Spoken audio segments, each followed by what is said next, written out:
দারাজ থেকে আমার কিছু প্রয়োজনীয় জিনিস আমি অর্ডার করেছিলাম।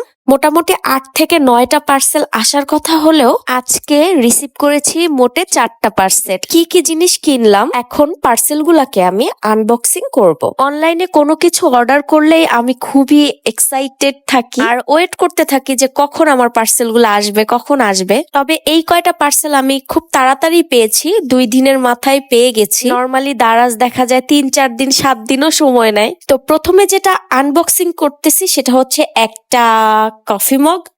তবে এটা হচ্ছে নাকি ফায়ার প্রুফ নাকি বলে এরকম। তবে মগটা খুবই সুন্দর, আমার খুবই পছন্দ হয়েছিল। আর আমি দারাজে আমার এটা আমার সামনে বারবার শো করতেছিল দেখে আমি এটা অর্ডার করে দেই। তারপর সেকেন্ড পার্সেল হচ্ছে স্টিকার হুক গুলা আছে না ওয়ালে যে লাগায় ওইগুলা, এটা আমার প্রায় লাগে, আমি এর জন্য এনে রেখেছি।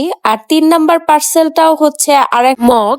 আমি হচ্ছে ৩-৪টা মগ অর্ডার করেছি মোটামুটি, তার মধ্যে এইটা আর একটা। তবে আমি ভাবছিলাম কি ছোট, বাট এইটার সাইজটা অনেক বড়, মানে অনেক বড় বলতে স্যুপের যে বোলগুলা বা হালিমের যে বোলগুলা ওই সাইজের। তো যাই হোক, তারপরে আরেকটা অর্ডার করেছি অয়েল পট, বাট এটা হচ্ছে আমি টি পট হিসেবে ব্যবহার করব। তো মোটামুটি এই ৪টা প্রোডাক্ট আমি হাতে পেয়েছি।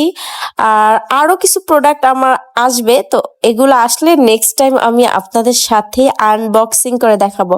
তো আমার পার্সেলগুলা সব কেমন ছিল, আমার প্রোডাক্টগুলা কেমন লাগছে অবশ্যই কমেন্ট করে জানাবেন। আজকে এই